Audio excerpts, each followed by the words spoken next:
fighting back against Palestinians after a string of new attacks. Instead of standing by our closest ally in the Middle East, the Obama administration is accusing Israel of terrorism.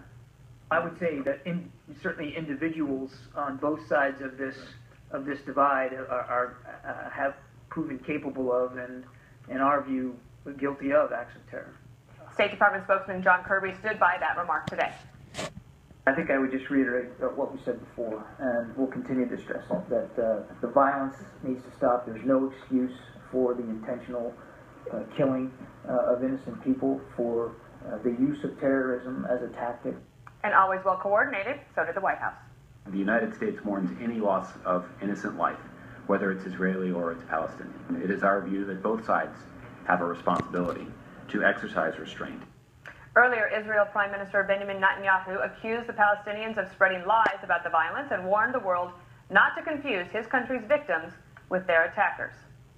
We expect all our friends and anyone concerned with the facts and the truth to look at these facts, to see the truth, and not to draw false symmetry between Israeli citizens and those who would stab them and knife them to death.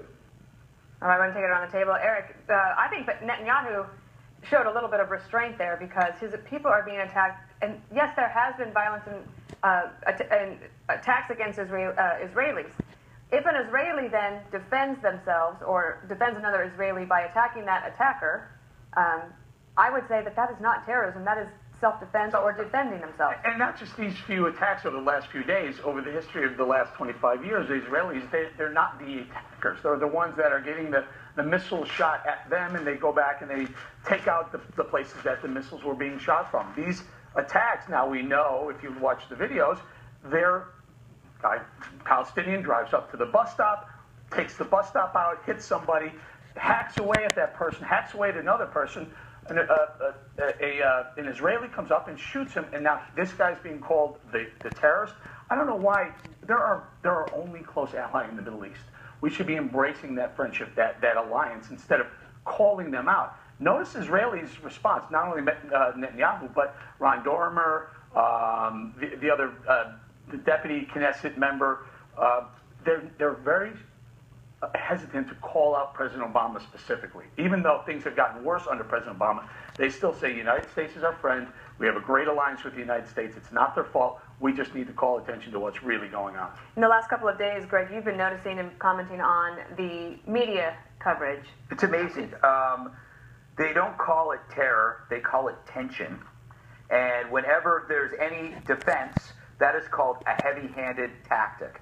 So when a man comes at you with a knife and you shoot them, that is a heavy-handed tactic. And then we have to remind everybody, these are coordinated knife attacks by Palestinian young men to foment a war. It reminds me of zombie movies, when like Dawn of the Dead, when all of a sudden out of nowhere, some crazy maniac comes at you and stabs you or kills you. This is actually what Israel is experiencing every day. And what the media does is they equate both sides as creating violence. That's like a man who pushes a woman in front of a bus is the same as the man who rescues her, just because they happen to be there at the same time. It's absolutely disgusting. And I was at the gym watching it on MSNBC, and they must have thought it was crazy because I'm yelling at the TV like, a 75-year-old man, and it leaves you speechless. The media should be ashamed of themselves.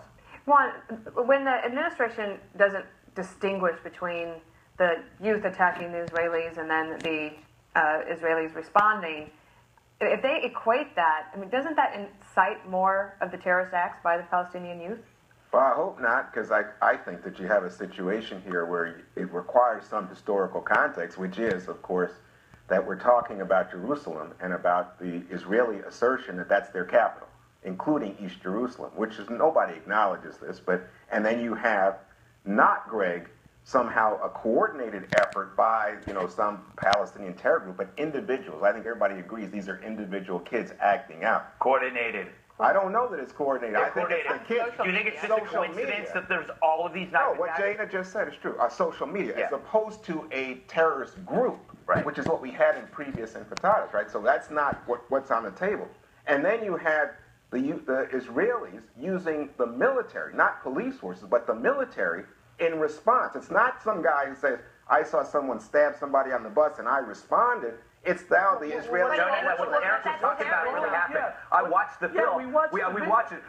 A car drove into a bus stop with elderly people, ran them over. He got out, he stabbed them, and thank God, some guy comes out of nowhere with a gun and shoots him. Right. And then the guy gets the Palestinian gets up, starts grabbing, swinging the knife again. A knife this big, Juan.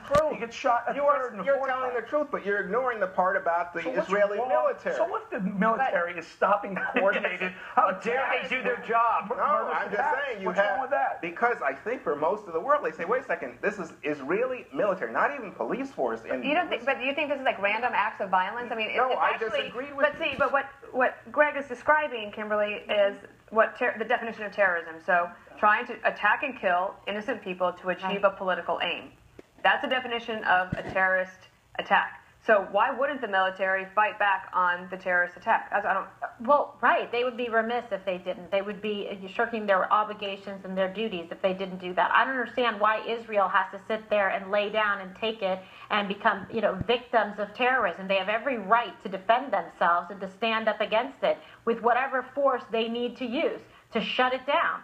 Because if they see that that's a weak target and people can go in and do this and everybody wants to gang up on Israel, blame Israel as the bad guys in this, I don't play that game. I think if it's love of Israel, there's nobody, the United States is the #1 ally of Israel. But you would not know from the rhetoric and the lack of diplomacy towards Israel by this administration. Oh, to the contrary, I think the Iran deal, I think everything has been aimed to try and solidify Israel's standing. You do realize that Bibi Netanyahu is like calling out the president, the administration for even going... That's Netanyahu's failure as a leader, a lack of vision. But I'm saying, you've got to understand, and this is what's coming. You're not suggesting the Israeli people are in favor of the U.S.-Iran? No, I said Netanyahu. I think Netanyahu's done a bad job of leadership. The Israelis, almost across the board. Okay. That's why Juan thinks like we hooked up Israel by getting in bed with Iran and doing this. How about we say no to Iran getting a nuke, and Iran saying they wanted to remove Israel from the earth? Dream on in the land. But I'm